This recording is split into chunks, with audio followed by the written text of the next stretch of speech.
Oh, you didn't know? Your ass better call somebody! The energy revealed.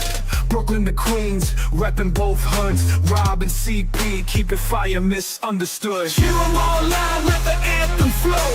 Mets fans unite at the pregame show. From city sand lights to the skyline greens, it's the heartbeat of Queens, the craziest dreams. Rob hype on the mic, CP's the fire spark. Together they ignite, voices like the park. Fans dripped in jerseys, legacy bold. The Metropolitan story forever told. Turnstile spinning, the crowd floods the gates. This is family, no time for debates. Crack of the Batman, the roar never fades. Queens in the blood, it's how champions are made. Cheer 'em all loud, let the anthem flow. Mets fans unite at the pregame show. From city stand lights to the skyline gleams, it's the heartbeat of Queens, the craziest dreams. 7-line swagger, vibes electric and wild. Mets legacy golden since I was a child. Orange crushed skies, let the battle ignite. Ride for the home team till the last fight.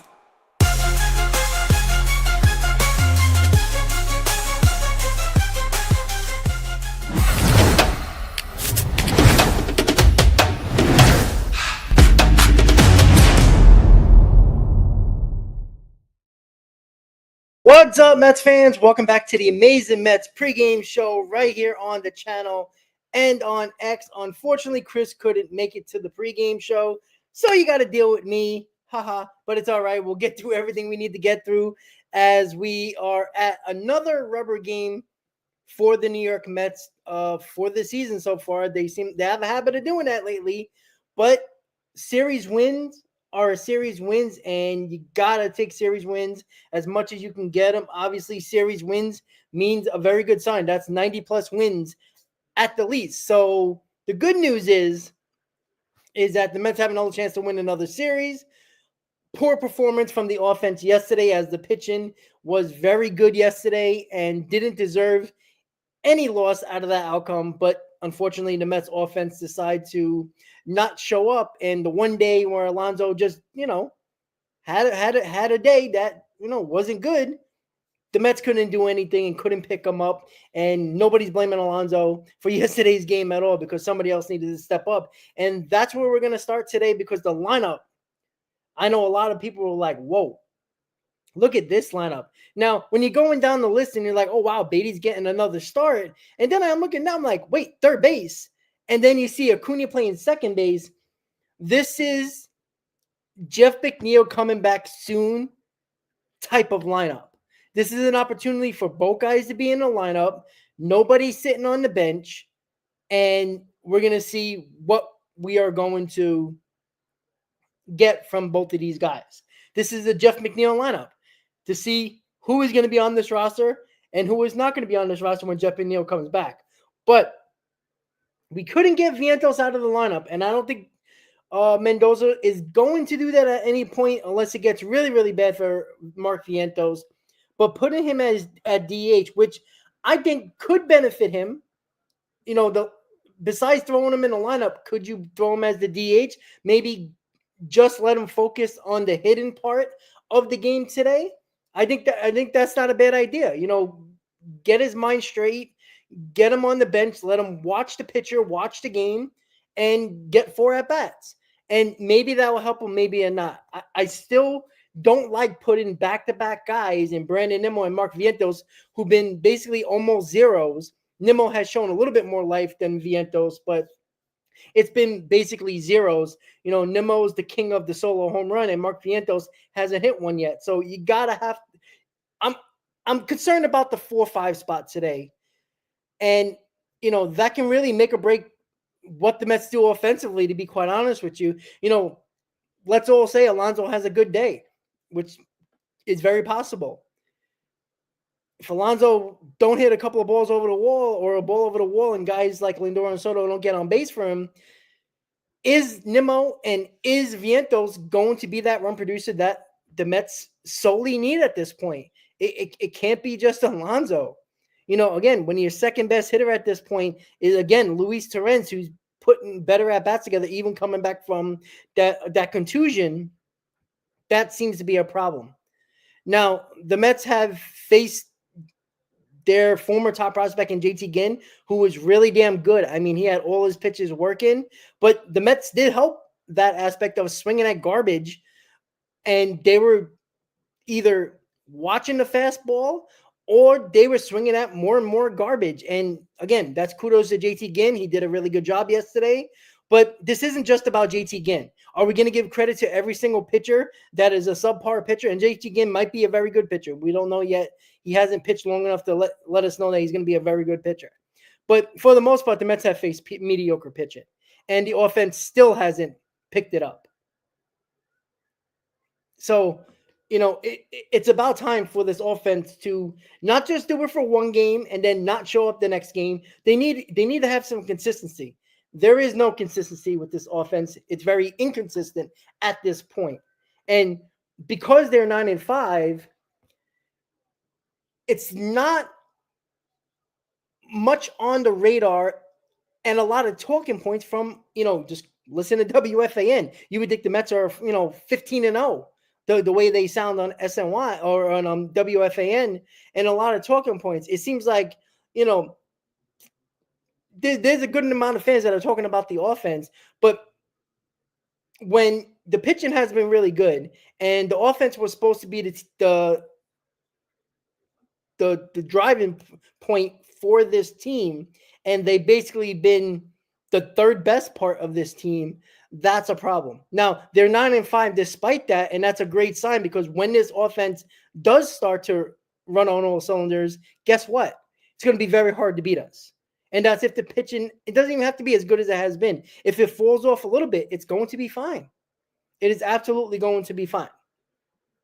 So they just got to get it together. They got to figure it out. We need Juan Soto to act like he actually makes a lot of money and starts hitting the ball, driving the ball. Again, this is why stats can be deceiving. And when people give me nonsense stats, it's like, do you really see what he's doing? Because again, he has a 280 average. His on base is through the roof. I think he has like an 8-something OPS. Juan Soto. It looks good on paper, but we watch the games every day. Has that been? Does the stats relate to what we've seen from Juan Soto? Absolutely not. Everybody can look at Pete Alonso's stats and be like, "Wow, okay, that's really damn good." And you watch him every day, you're like, "Oh, okay, that's really good." Brandon Nimmo, there was people in the chat yesterday saying, well, he has 4 home runs. Okay, but he's batting just above the Mendoza line. That's not good. I'm sorry. Like, the 4 home runs were solo home runs. We went over this yesterday, and those stats can be deceiving. But please stop the fact about talking not about average. If you don't want to talk about average, then you're way past anywhere where I can convince you that average actually matters. Average matters. I don't care what analytics says or anything like that. If you're going to just use OPS, you're not looking at the full picture. OPS, quote unquote, looks at the full picture, but there's a lot of in-betweens that I don't like about OPS that really doesn't actually, paint the picture of that type of player.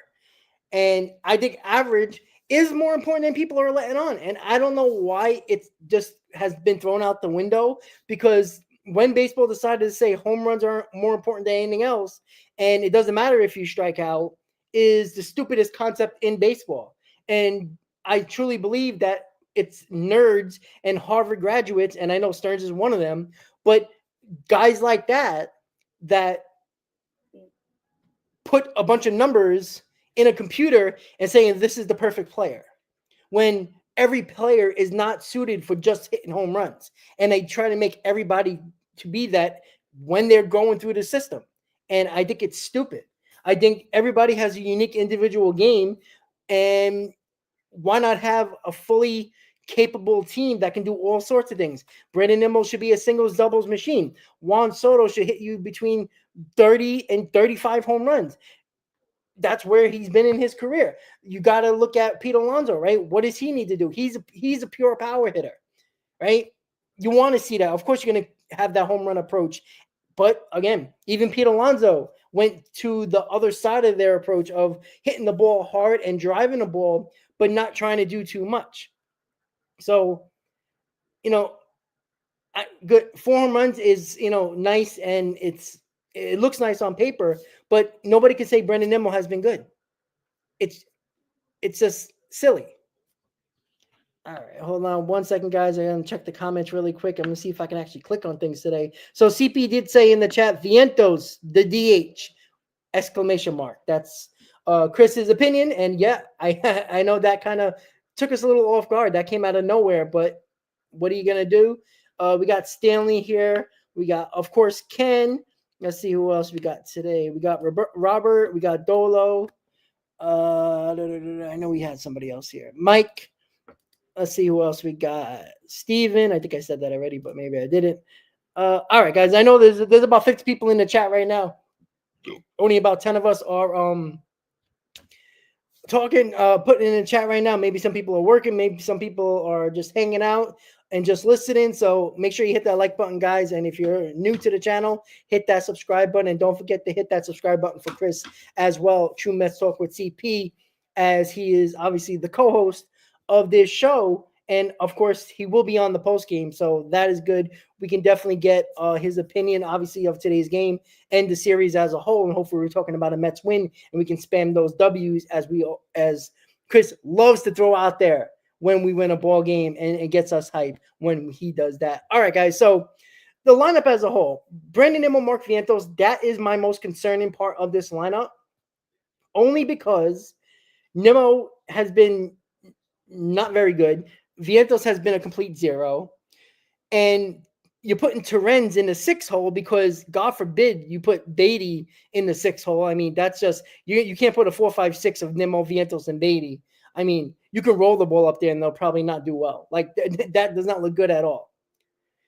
So, Tyrone Taylor is in. Obviously, what happened to Jose Siri yesterday, fouling the ball off his knee or shin, and there's no major damage. It's a contusion, probably a bone bruise, most likely. So he might be out for a little bit. Taylor's going to get the start. I think Met fans are a little bit happier about Tyrone Taylor being in there, even though Tyrone Taylor hasn't got enough playing time, in my opinion. But he also, he's just a professional. So he's going to get the job done one way or the other. And Luis Acuna is batting 9th at second base. So you got Vientos at DH. You got Beatty at third base. And you got Luis Acuna at second base. That is, it's a very interesting lineup, right? I mean, 4 through 9 can be a complete disaster today. And your focus is on 1, 2, 3 to see if they can get the job done. But let's hope. Let's have a positive outlook on this lineup. Brett Beatty had a hit. Acuna had a couple of hits the other night. Terens is still hitting well. And Tyrone Taylor's in the lineup. Maybe we can get something here. Maybe both of these guys, like Beatty and Acuna, both playing in the same lineup. It's not, tick for tack over here when it comes to, all right, I got to do well, or this guy's going to get the playing the start, or vice versa. So that is something that you just have to, figure out who's going to actually step up here. And it is interesting. I do like Acuna in the 9 hole because of his speed. And I think that's important, right? Brett Beatty, I don't like in the 7 hole, but where are you really going to put him? You could put him 8th. You could put him, 7th, put him 8th, and Taylor 7th. But as you can see here, they're kind of trying to go lefty, righty, and all that stuff. Even though they're not really doing it much, but I think they try to break up the righties a little bit at that point as well. But, you got Lindor, you got Soto, you got Nimmo, you got Beatty, all left-handed hitters. So it's a lot of lefties in the lineup, but you are facing Luis Severino, who obviously is a righty. So, and yeah, Ken, I'm not gonna disagree with you about a mini disaster. I think that's a little harsh, to be quite honest with you. I don't think he's been good. I don't think he's been, very good, but he's gone on base a lot of the times Pete Alonso has done damage. A lot of those RBIs that Pete Alonso has is because Juan Soto scored. So that has been a benefit for, obviously, team success, right? I mean, at the end of the day, the wins are what matters for the team. I still believe micro. Okay, micro. Okay, I'll take that one. That sounds a little bit better. Micro, right? Mini sounds like mini golf. Like it's not cool. So yeah, micro disaster. I like that a little bit better. So yeah, micro disaster 100%. Yeah, he has been, right? You want to see a little bit more power. He has 1 home run on the season in 14 games. Got to be better, right? And there will be a stretch. There will be a time when he goes absolutely crazy, and you'll see the player that we all have seen throughout his career. But again, Juan Soto's slumps and his micro disaster is better than a lot of players that are actually good. Like if another player not named Juan Soto had the numbers that Juan Soto has right now, you would say, oh, it's a pretty good season.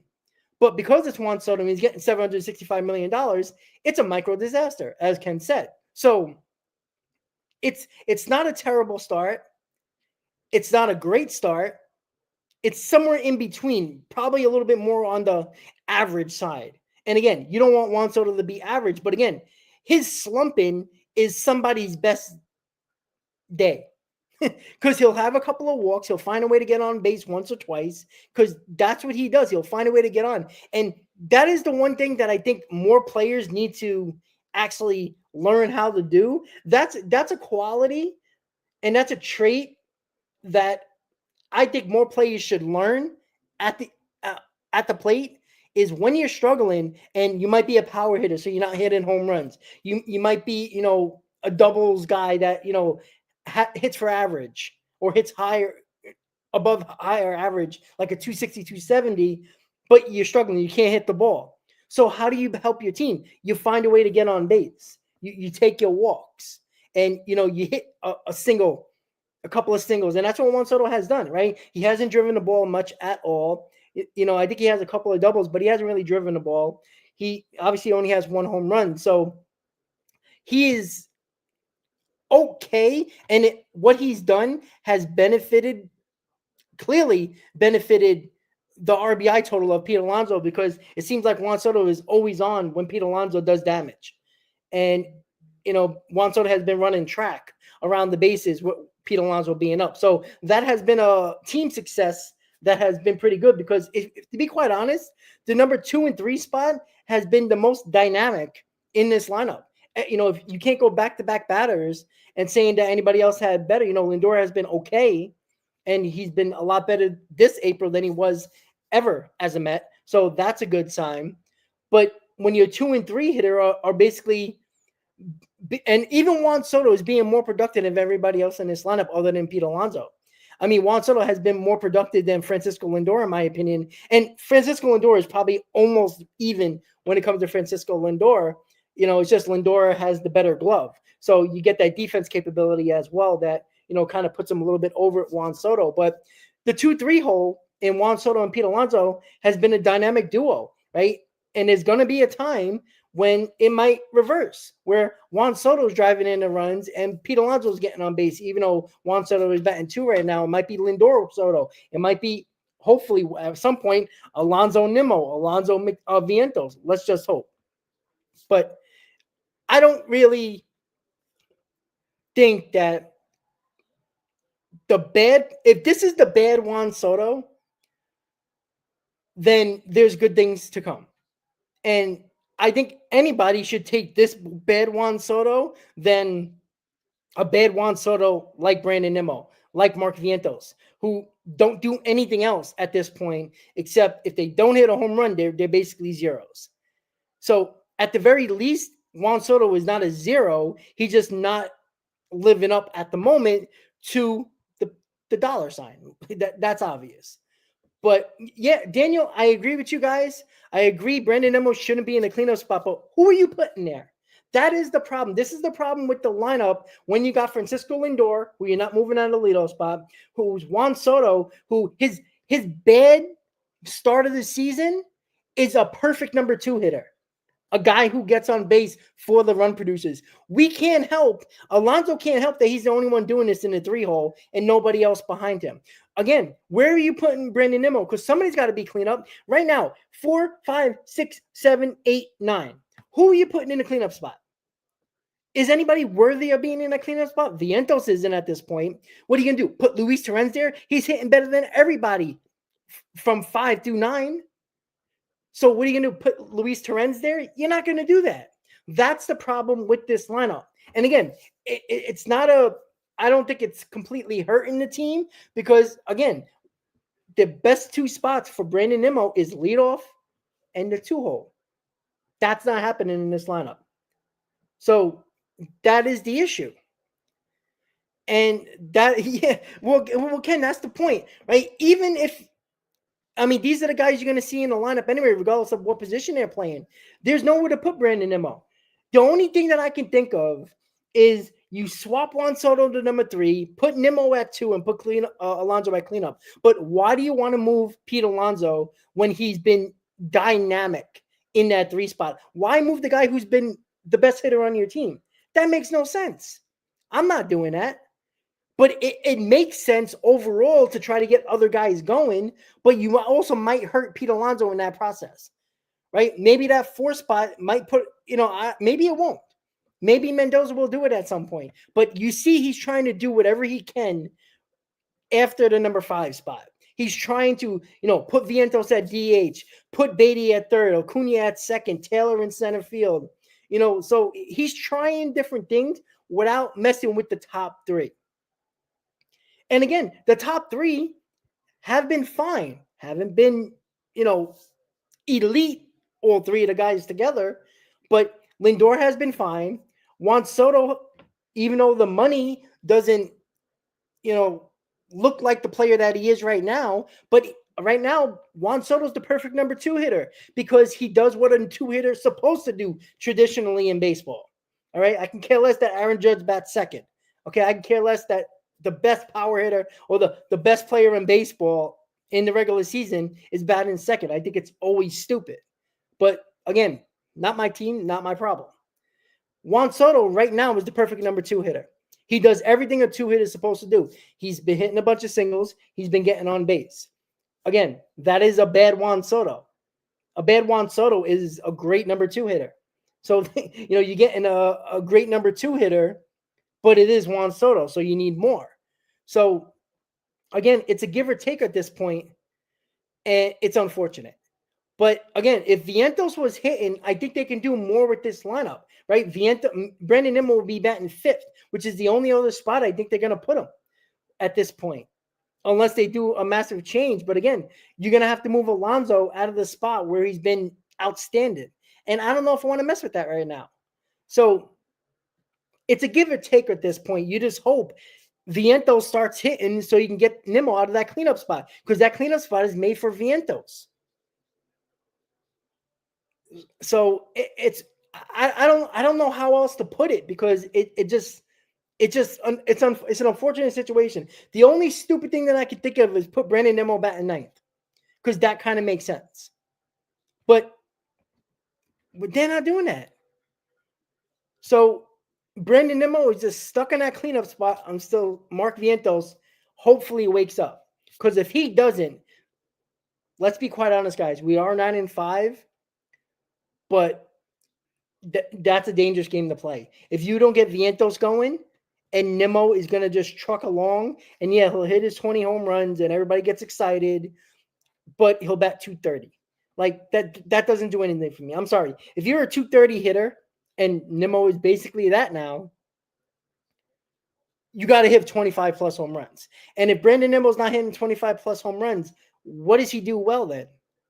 Like, that's the other issue. So Brandon Nimmo, who is kind of like that 260, 270 hitter, on-base machine, doubles machine, walk machine, is basically taking everything that he was good at out of his game and just trying to hit home runs. And it's just not Brandon Nimmo. It's just not. So until Vientos gets going or Brandon Nimmo changes his approach, I don't know where you're going to go with cleanup spot. I just don't get it. Like, when McNeil comes back, right? Obviously, Beatty or Acuna are going to be one of those guys out of the lineup, out of the roster. So where does McNeil go? Is McNeil going to start batting 5th or 6th? I mean, he's probably going to be somewhere up there. So he's probably going to be batting 6th or 7th in this lineup. So I just don't know, guys. It's unfortunate, but all they gotta do is start hitting, right? I don't know why Brandon Nimmo changed his approach and kept that approach for a couple of years now. Because again, we are blaming the hitting coaches like Eric Chavez. We're blaming him, yet we're not giving credit to him for Pete Alonso. Why is that? You know why? Because the player actually made the decision to change his approach, which Pete Alonso did. And Pete Alonso, because if you do it, if Chavez goes to Pete Alonso and says, I think you need to change your approach, Pete Alonso says, I agree. I think it's a good idea. And he does it. Why wouldn't you do that with Brandon Nimmo, who's not a power hitter? Hello? Doesn't that make so much sense? The same thing with you got to go to Mark Vientos now and go, listen, try to take your walks, take the ball the other way, and eventually you're going to start driving the ball. But their approach doesn't change. And I'm blaming the player. I'm not blaming the coach anymore. I'm just not. Because again, why are we giving credit to Chavez for Pete Alonso? So we give all the blame to Chavez when the guys are not hitting, but no credit when they're hitting. Can't do that. It doesn't make sense. It doesn't work both ways. So Pete Alonso did this on his own. The stubbornness of Brandon Nimmo at this point, which I think it is now, he's not changing his approach for whatever reason. That's on Brandon Nimmo. Same thing with Mark Vientos. They are throwing so much garbage at him. They are throwing every off-speed pitch, every breaking ball pitch, and he's swinging at him. And the fastballs that he used to turn on, he's not turning on because he's thinking so much about the breaking balls and off-speed pitches that he's missing the fastballs that he usually crushes. And that's just a sign of the league adjusting and the hitter not adjusted. So that's the problem with Mark Vientos right now.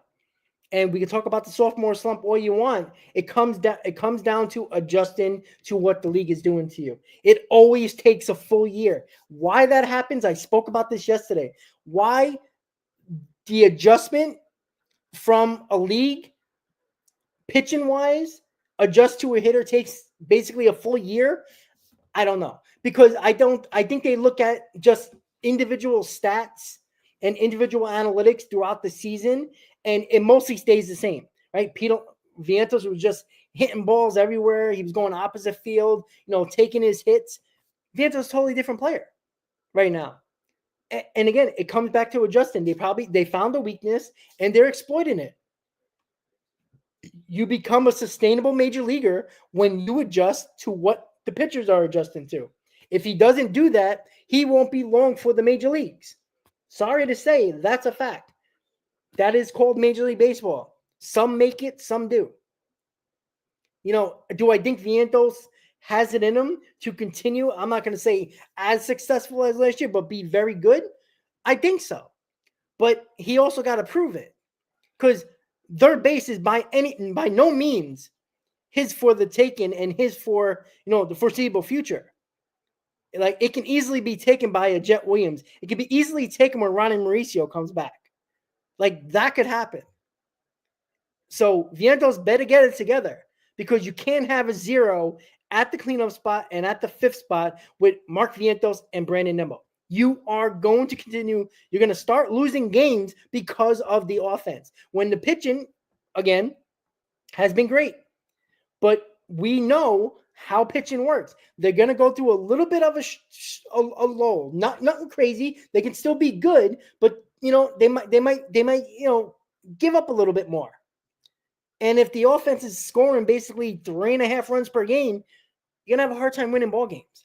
And that's when everybody's going to lay the hammer down on the offense and why the team's losing. So, because if the offense would have basically averaged around 5.5 to 6 runs per game, which they easily should do, which is basically a little above league average, they could have won the games that they lost, they probably could have won 2 or 3 more of those games that they lost. But they got to do better. Yeah, Ken, I think that's the major. Well, again, Pete Alonso technically is a star, right? I'm sorry, Brandon Nimmo got a big payday, so he's technically a star. So they have. So, like, are they David Wright? I mean, again, I think there's more Met fans that say that Pete Alonso is probably the better overall player. I think it's because of the power, even though David Wright was a 30 plus home run guy, but he didn't have 40 plus potential consistently. So again, Pete Alonso, Brandon Nimmo, Brandon Nimmo got a big payday. So no, but Nimmo was basically not even on the prospect list at one point. He worked his way up to being a prospect. Like some guys that are second, third, sixth rounders play well in the minor leagues where they get pumped up. If you go back to the years when Brandon Nimmo was almost on the verge of making the team, he was in the top 10. And again, that's saying not much about the Mets farm system, but he ended up being a top prospect. Yeah, Ken, I agree with you. But again, that is the issue, right? We get these guys like Francisco Alvarez, who was the number 1 overall prospect in baseball, and he's a shell of that. You got Luis Sanel Acuna, who I still think is going to be good, but to the level where everybody is expecting him to be and what people are talking about him to be, I don't know that. Brett Beatty, failed prospect. So, yeah, and again, the Mets can't afford to have Mark Vientos being average. Francisco Alvarez, when he comes back, they can't afford him to be average. Now, I don't think Alvarez is ever going to hit for average, but he's got to hit 25 to 30 home runs to balance out the poor average. If he doesn't do that, he's an average player who I still don't believe is a very good defensive catcher, because the Mets had major problems throwing out runners last year in the beginning of the season, and Alvarez was the big cause of that. And now that Alvarez is not behind the plate and it's Torrens and Senga, they've had better defense, and they've been throwing out runners with the best of them, probably the best in the league. So Alvarez has got to step it up. Vientos has got to wake up, right? I did love the confidence in Mark Vientos in spring training. But again, when the league adjusts to you and they start throwing a lot of off speed and a lot of breaking ball pitches because you're not laying off of them and they exploited your weakness, you got to adjust. You got to take your walks when they give them to you. You can't keep on trying to do too much, because that's what he's doing right now. He's trying to force the issue. And when you do that in baseball, a lot of times you fail. You already fail a lot in baseball. Baseball is mostly being a player and you fail.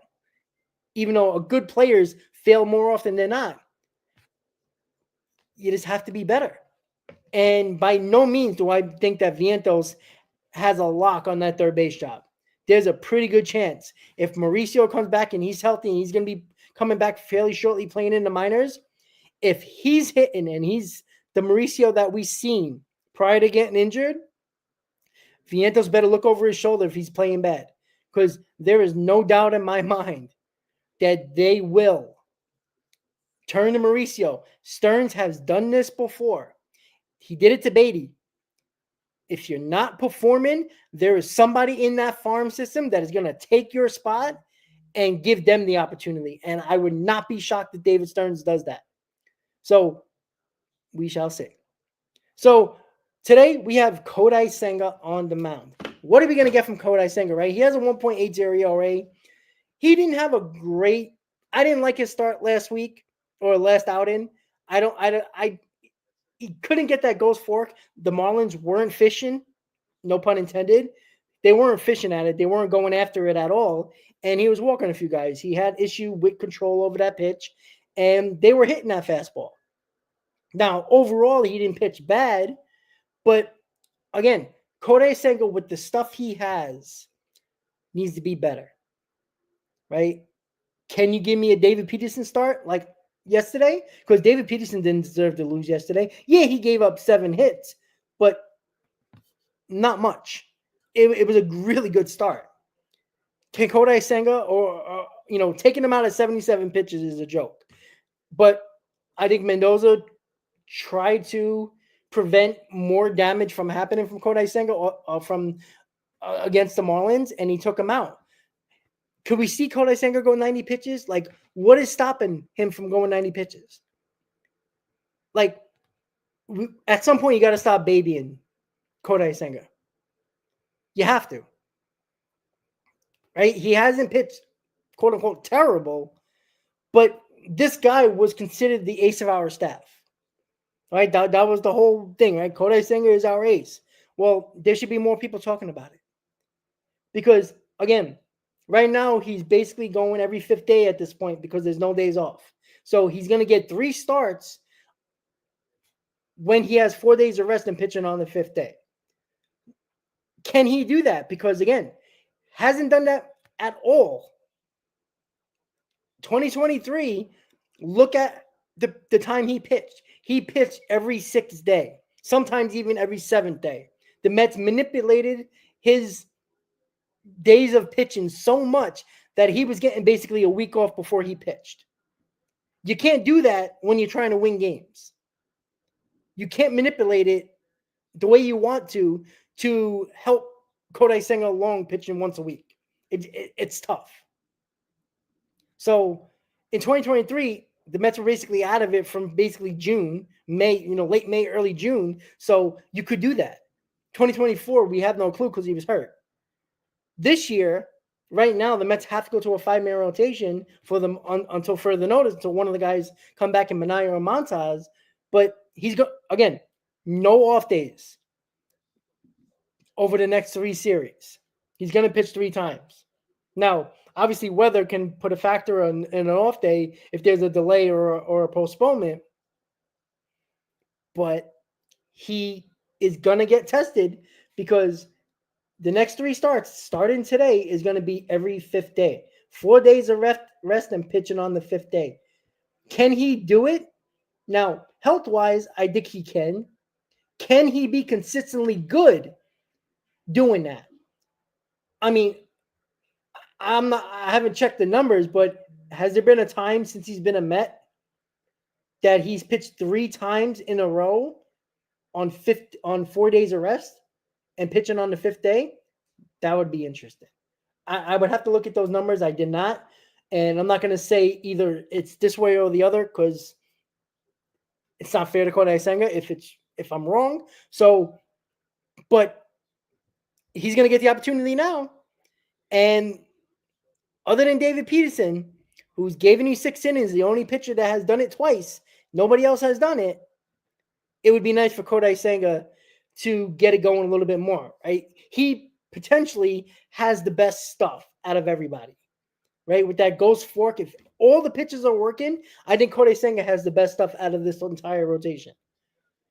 So he needs to step it up a little bit. This is what you need. Well, KTU, how can they go to a 6-man rotation right now? Who do they have? Blackburn's coming back from injury. Montaz is still out. Manai is still out. You basically have a 5-man rotation. They can't go to a 6-man. Now, can they go to a 6-man once Blackburn comes back? They can. But I don't like that. I just don't. You're already not the starters aren't going past the 5th inning anyway, and some of them can't. So what is the 6th inning going to do? Give him an extra day's rest to pitch 4 2/3? Like, to go a 6-man rotation is to do what? Give an extra day for Kodai Senga. Like, I think it's silly. Like, you're paying Kodai Senga. He's been on this team 3 years now. All right, last year was injury, but he's been on this team for 3 years. Instead of manipulating off days and extra days rest in 2023 when winning and losing games didn't matter because you sucked, they should have made him learn to pitch every 5th day. Because if a 6-man rotation was so successful, more teams would do it in baseball that are successful, that are good teams to great teams. Why don't they do it? Why is it the teams that suck, never win, and don't really have a real rotation and throwing a bunch of guys at the wall to see what sticks in a rotation go to a 6-man rotation? And I'm not talking about going to a 6-man rotation and having a ton of injuries and you got to use bullpen games and this guy and a couple of minor leaguers to throw some starts. I'm talking about day one, 6-man rotation. Let's go. Successful. Where is that in baseball? Right? The Rays did it, and they basically started that with the 6-man rotation and the opener, but they technically didn't have 6 starters in the rotation. So I think it's silly. I really think it is silly. Get Kodai Senga to pitch every 5th day. This is Major League Baseball. We're not in Japan anymore. Get it done on every 5th day. If you can't do it, then you're not a successful pitcher in Major League Baseball. You might be an average pitcher, but that's not what Kodai Senga has to be for this team or should be for this team. And we'll see. He's got an opportunity over the next 3 starts with no days off. Obviously, weather permitting. We do go to Minnesota after this, so who the hell knows? It might snow. So, and he wouldn't pitch anyway, but again, it would push back all the starters. Again, the next, I think it's 14, 15 days, the Mets play with no off days.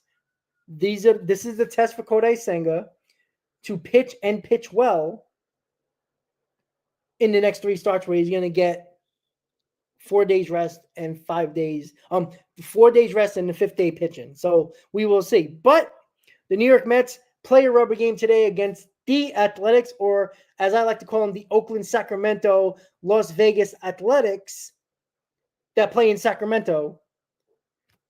We'll see if they can do it today. Kodai Senga on the mound, a very interesting lineup, 4 through 9. Let's be quite honest about that. I think it's going to take the top 3 hitters to actually, provide the offense. But hey, maybe there might be a miracle on the horizon and somebody in the bottom half of the order actually shows some damn life other than Torres. So we will see. Again, this is, in my opinion, the Jeff McNeil almost coming back lineup with Beatty at third base, Acuna at second, Vientos at DH. This is the time for those 2 guys to step it up. Not a couple of hits and then you go for an 0 for. Not 1 hit and a walk and you go 0 for 10. This is their opportunity to say, hey, I deserve to be on this roster when Jeff McNeil comes back. Somebody's got to do it. Who is it? At this point, Acuna's got a slight lead, but you got to do it. You got to show a little bit more. Because to be quite honest with you, when Mauricio comes back and Jeff McNeil comes back, I don't want Acuna on the team. I don't want Beatty on the team because they haven't shown me enough. I'd rather have Mauricio on this team and I'd rather have Jeff McNeil on this team at this point. Until Acuna shows me more and Beatty actually shows life, I take Mauricio and Jeff McNeil any day of the week. I don't care how you do it. If you want to play Mauricio, sit Jeff McNeil on the bench, or Jeff McNeil playing Mauricio on the bench. Because I've seen Mauricio do it much more better than either one of the Beatty or Acuna situation, even though I still think Acuna is going to be good. So somebody got to step up. This offense needs to wake the hell up. Stop being so inconsistent. This lineup should be much better. Not 7 runs today, 0 runs tomorrow. Or 5 runs today, 0 runs tomorrow. 5 runs today, 1 run the next day. Got to be more consistent here. Your pitching has been too good to be 9-5. You should have no more than 3 losses. Like, they should be 11-3. They've lost because the offense was a no-show when the pitch outstanding like a day like yesterday. And they did it a couple of times already. So, offense needs to pick it up. Let's see if it starts today. In Sacramento, rubber game against the A's. Can they do it? Hopefully, me and Chris are talking about a Mets win and another series win and head to Minnesota. We will see, guys. Kodai Senga on the mound against former Met Luis Severino. It's going to be a tough matchup. We know Severino's going to be pumped up. The reporters spoke to him, and he says he was willing to take less money to go back to the Mets. I think it's stupid for the Mets not to do it at 2 years, $40 million. But, hey, I'm not David Stearns, right? He was willing to come back for less money. 2 years, $40 million is kind of chump change. It's not a long-term deal. That's David Stearns' forte, right? He loves that shit. But he didn't do it. So you know Severino is going to be pumped up. You know he's going to have that extra boost of energy. That fastball is going to be a couple miles an hour more.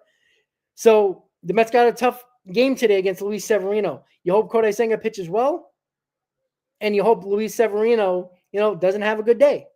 But he has strikeout potential. We all know that. This Mets team strikes out a lot. They need to do better. Can the offense come around? Can Kodai Senga pitch to what he's capable of? Give me 5+ innings. Maybe get into the 6th. Can you do two runs or less?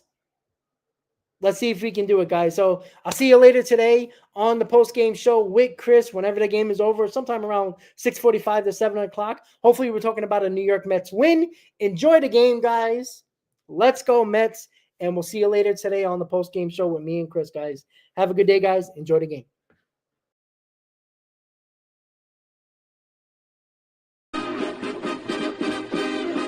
Meet the Mets, meet the Mets. Step right up and greet the Mets. Bring your kiddies, bring your wife. Guaranteed to have the time of your life because the Mets